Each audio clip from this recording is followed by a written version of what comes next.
This race is always a very good one. We're in Imola for the Emilia Romagna Grand Prix in 2027. The qualifying session was in the dry, but this one will be in the wet. It's bucketing down here in Imola. As the track map, there is 19 turns, 3 miles dead here, and loads of overtaking spaces, especially into turns 1 and 2, through that second chicane at turns 3 and 4. See a lot of overtaking into the last turn as well. Like I said, the qualifying was dry, but wet race today. So let's have a look at your starting grid, as there's a bit of shake-ups. It's the world on pole for this one in the wet, and Yucatan right alongside him, with another Mercedes and another Audi just in behind, with the 2 BMWs locking out positions 5 and 6, with your boy right behind them, and HLP in the Ford Performance rounding off the top 10. And once again, it is Summerfu further down, struggling to get into Q2, knocked out in Q3. Once again at the back of the grid, it is Zanchi. The formation lap is complete, and now all we await is those 5 bright red lights, and the Imola Grand Prix is underway. It's a good start from Yucatan. He's side by side with the Mercedes, even before they make their way close to turn 1. He's ahead before they make the corner into turn 1. They're going to be wheel to wheel, and it looks like Demo will just get the edge over the Audi as they make their way into the chicane, and Yucatan, he goes off the track, and Temilolua is right behind him. There's loads of chaos further down the grid, but Temilolua with a great exit out of the corner, but it's going to be Namzar who's going to be gaining up on the Audi as he's almost alongside, keeping his nose on the outside, but he gets forced off as it's Delwald who leads this one. Zanchi already falling back here. You can see that he's broken his front wing, so that means that his race is probably all but over already in this one. He is about 5 seconds behind the rest of the pack. We're all going very slowly here. What's going on? There's a bit of a pile up further back, and it looks like, Grace Hunter's hit someone further back. They're all loads of cars moving their way through turns 1 and 2. The visibility is so poor here. They don't know what they're doing. A butt ton of cars here making their way into turn 3 and 4. It looks like they've sorted themselves out now, but that was a bit of a confusing moment for everyone in that middle pack. Through into sector 2, and there's a collision for the Aston Martin and the Ferrari. He's made his way into the wall, and there's another collision further back. The Ferrari hitting his teammate. Grace Hunter is out of this one, and Vesteo hit from behind. Akari and Osprey trying to get their cars straight onto the roads, and Akari, he's been hit into the barriers.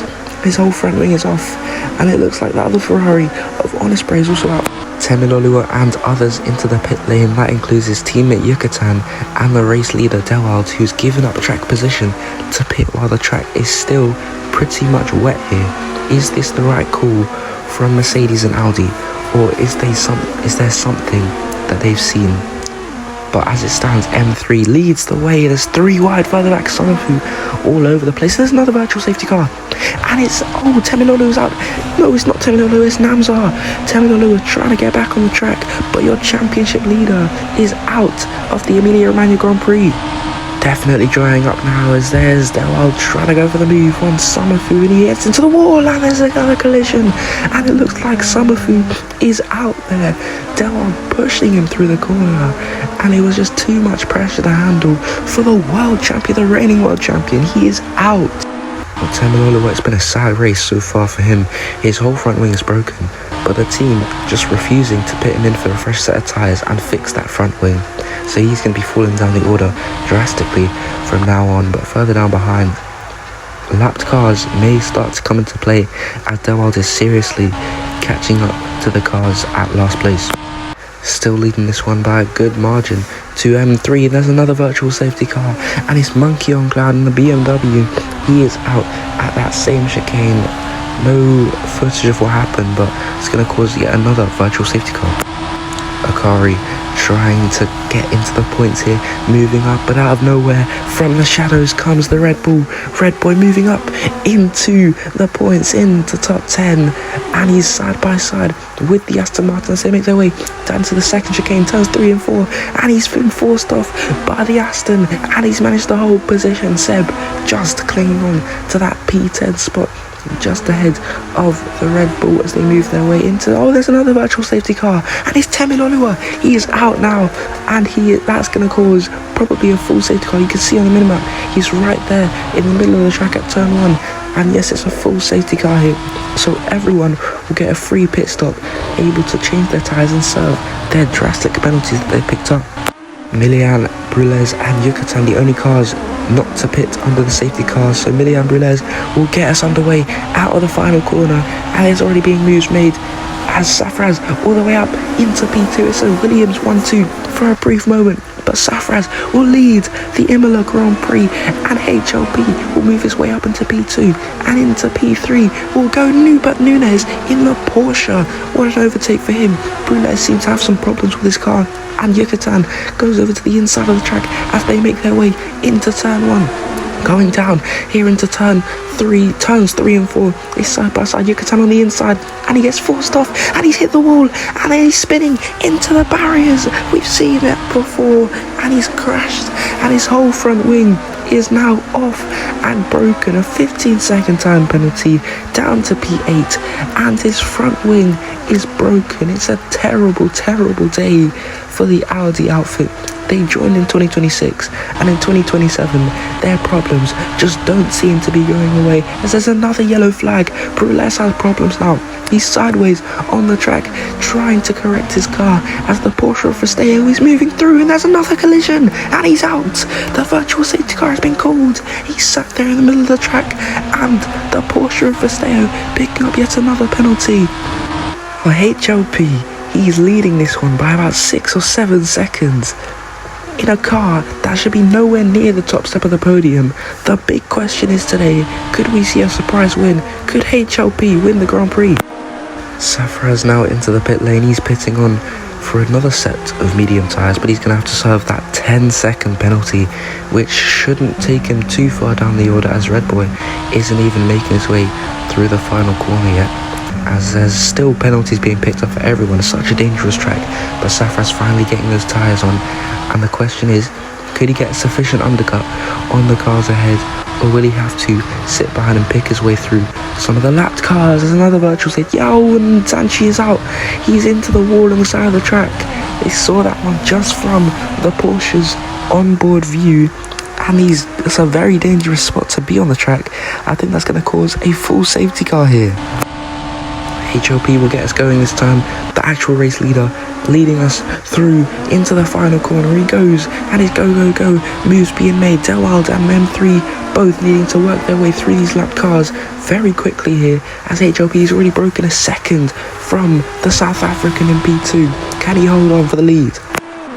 Well, Delwild has been getting closer and closer every lap. HLP has put up some good defence, but this time Delwild is closer than ever as they make their way through Sector 2 and into Sector 3. HLP goes defensive. Delwild burning all the battery. He's going to go for the overtake around the outside, and he forces HLP off the track and claims the lead of the Grand Prix. It's heartbreak for the guys back at Ford Performance, but it's still P2 for them so far. Well, although the race result will be brilliant for the Ford team, it will be disappointing, and what could have been for them. The race win was on, and M3 looking to go for the move as LeBron James very slow, but it's going to be a neat move for the BMW up into P2, and it's going to be having to settle for P3 for HLP. Delwild gets us going for the final lap here in what has been a crazy race. Loads of collisions, loads of crashes, virtual safety cars, and he's got a 5-second penalty out of turns 1 and 2. That is crucial because M3 is still within 5 seconds of him, and he goes off the track and he gets a 10-second penalty on the final lap, and that means that as it stands, if the race was to finish like this, that means that he would finish down in 3rd place, HLP would move up to 2nd, and M3 would win the Grand Prix as they're all moving. On this last lap, no one else seeming to be picking up penalties but Delwild here, That is very crucial for the race. HOP just needs to stick within that 10-second range, as Delwald's tyres seem to be dropping off. You can see the graining on the tyres on the left-hand side of his car there as he moves through the final sector, where we would have been saying that Delwald wins again, but it's only going to be on track. Your on-track winner is going to be Delwald, but the real winner today, for the first time in his career, M3 wins the Emilia Romagna Grand Prix. And the question is, can HOP hang on and secure that second place finish? Yes, he can. He's just within 10 seconds, 9 seconds and a tenth. He's barely made it, but he finishes second, and Delwald is disappointment for him.